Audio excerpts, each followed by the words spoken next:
तो गिरिजा देवी नाम की एक महिला थी।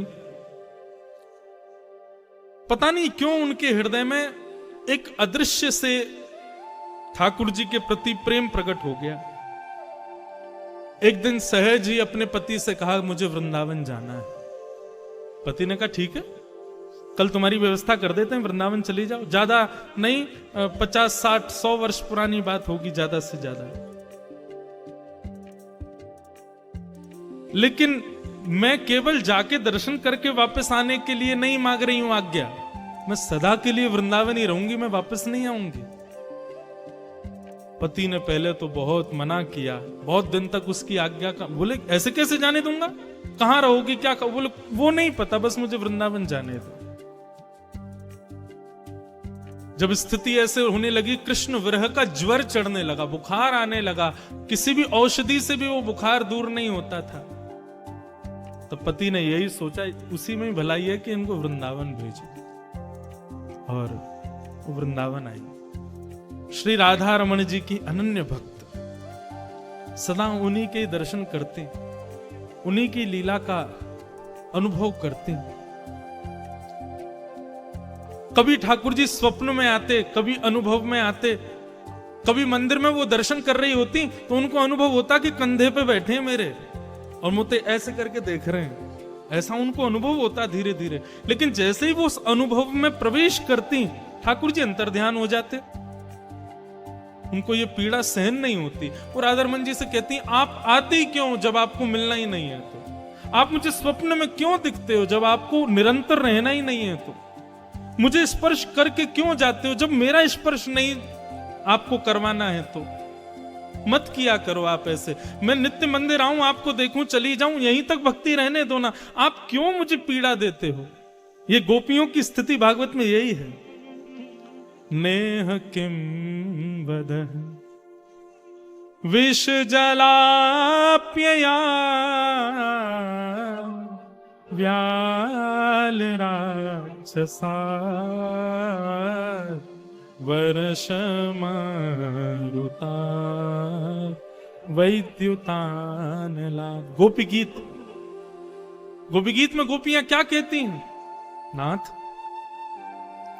हमको अकेले इस वन में छोड़ के आप अंतर्ध्यान हो गए, अगर इसी प्रकार हमको मारना था तो कालियानाग से क्यों बचाया, इंद्र ने वर्षा की, गिरिराज पर्वत क्यों उठाया, तृणावर्त, सक्टासुर, इतने सारे राक्षस ब्रज में आए हमको मारने के लिए, आपने हमको उनसे क्यों बचाया जब आपको ऐसे ही मारना था हमको। तो वही बात गिरिजा देवी कहने लगी, हे राधा रमण, आपको नहीं समझ आता है, लेकिन आप जब स्वप्न में आके अंतर्ध्यान होते हो, मुझे छू के चले जाते हो, मुझे बार बार अनुभव, उसके बाद मेरी जो स्थिति होती मैं कैसे बताऊं, प्राण निकल जाएंगे मेरे किसी दिन, ऐसा मत करो। एक दिन महामंत्र का जाप कर रही थी, हरे कृष्ण कृष्ण कृष्ण हरे हरे, हरे राम राम राम हरे हरे। महामंत्र का जप निरंतर करती थी, और जब वो जप करने बैठती तो कभी हाथ से माला छूट जाए, कभी उनको नींद सी आने लग जाए, कभी पीछे से नोच के भग जाए ठाकुर जी, ऐसे कुछ ना कुछ करते थे। पता नहीं उनके मन में कहां से ये भावना आई, और उन्होंने माला पुनः उठाई और महामंत्र ना करके श्री राधा श्री राधा श्री राधा श्री राधा श्री राधा जपने लगी। जैसे ही श्री राधा नाम का उच्चारण करना उन्होंने प्रारंभ किया, किसी ने उनको कहा नहीं, किसी ने उनको बोला भी नहीं, पर सहज ही उन्होंने शुरू कर दिया। क्यों, इस विरह वेदना को श्री जी समझ गई थी कैसे दूर करना है। बहुत ध्यान से सुनना क्या हुआ। जैसे श्री राधा राधा राधा जपने लगी तो गिरिजा देवी एक गोस्वामी जी के यहाँ किराए पर रहती थी, नीलमणि गोस्वामी जी के घर पर किराए पर रहती थी। वो गोस्वामी जी को ज्वर चढ़ा था, वो लेटे हुए थे अपने बिस्तर पर।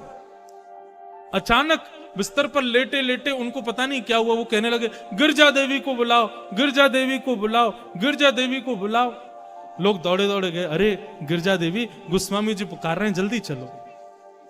वो दौड़ करके जैसे ही आई गोस्वामी जी के पास, कहो बाबा। तो गोस्वामी जी रोते रोते बोले, अब तुम मुझे छोड़ दोगी, तुम मेरा नाम नहीं जपोगी, तुम श्री जी को ही ध्याओगी, तुम श्री जी को ही पुकारोगी, मेरा नाम नहीं बोलोगी।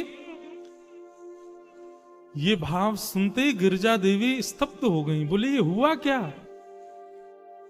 तब उनको याद आया, बोले मैं महामंत्र करते करते श्री जी का नाम उच्चारण करने लगी, इसलिए ठाकुर जी ही इन गोस्वामी जी के मुख से मुझे संकेत कर रहे हैं और विरह व्याप्त करके कह रहे हैं कि मेरा नाम क्यों नहीं ध्या रही हो, मुझे छोड़ दोगी, अब तुम श्री जी की हो जाओगी और सदा उन्हीं की रहोगी, मेरा नाम नहीं ध्याओगी। तुरंत उन्होंने बैठ करके महामंत्र का जप किया। जैसे ही महामंत्र किया तो तब गोस्वामी जी ठीक हुए, तब उनको चाबी पता चल गई ठाकुर जी की। बोले अच्छा तो ये बात है, मतलब ठाकुर जी महामंत्र आदि ये सब ठाकुर जी के नाम है, सब अत्यंत श्रेष्ठ हैं। भगवत कृपा तब तक होगी नहीं जब तक उनके नाम गुरु प्रणाली से नहीं लो।